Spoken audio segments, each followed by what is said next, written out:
jadi doa itu akan dikabulkan oleh Allah ketika kita berdoa sebagaimana doanya Nabi Yunus alaihissalatu wassalam ketika dimakan ikan hiu.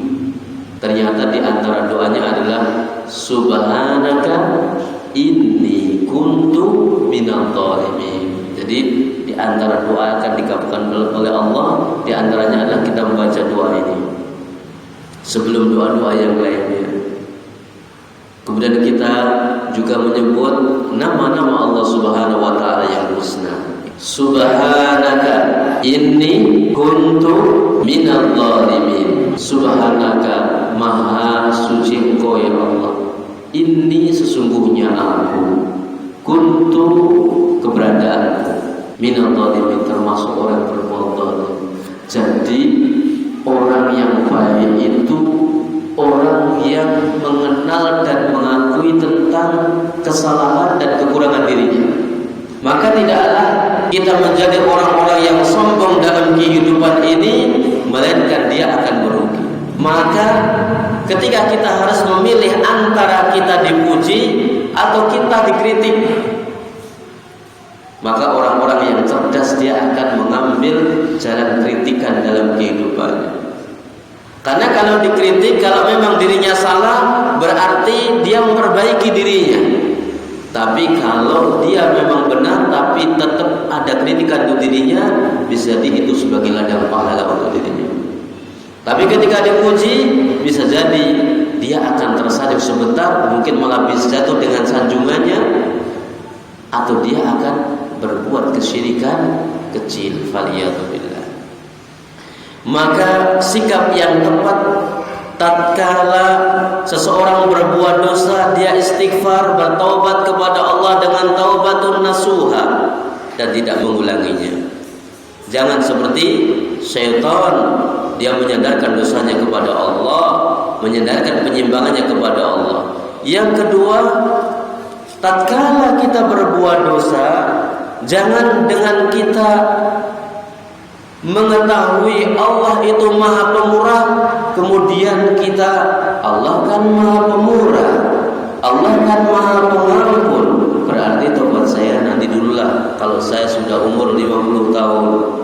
Siapa yang menjamin umur 50 tahun? Tidak ada jaminan. Banyak sahabat-sahabat kita yang masih muda meninggal belum sampai umur 40 tahun. Jangan tatkala kita mengetahui Allah maha penyayang, Allah maha pengampun, nanti dulu saya bertaubat. Tidak. Seorang muslim ketika mengetahui Allah maha pengampun, Allah maha pemurah, Allah maha pengasih, tetap segera bertaubat kepada Allah. Dan jangan sampai kita bersikap bahwasanya Allah Subhanahu wa taala sangat pedih siksanya, maka akhirnya dia enggan untuk bertobat kepada Allah, sudah putus asa dari rahmat Allah Subhanahu wa taala. Tidak. Karena di sana ada orang yang membunuh 99 orang. Tatkala dia meminta fatwa, ternyata di antara fatwanya adalah tidak ada tempat untuk bertobat, tidak ada kesempatan bertobat, dipenggal sampai 100. Akhirnya datang kepada seorang yang alim, kemudian diberikan fatwa masih ada tempat untuk bertobat, tapi hendaknya berhijrah ke komunitas yang baik. Ternyata setelah di pertengahan lebih sedikit dia meninggal. Sekalipun demikian, dia dimasukkan orang-orang yang baik dengan taubat yang sungguh-sungguh, karena sudah melebihi setengah dari yakni jarak antara komunitas yang tidak baik dengan komunitas yang baik. Allahu Akbar. Maka tidak boleh kita putus asa dengan rahmat Allah Subhanahu wa taala. Maka sikap kita tatkala kita berbuat kesalahan, tatkala kita berbuat dosa, kita tahu itu sebuah dosa, kita segera bersimpuh kepada Allah, beristighfar, bertaubat kepada Allah Azza wa Jalla.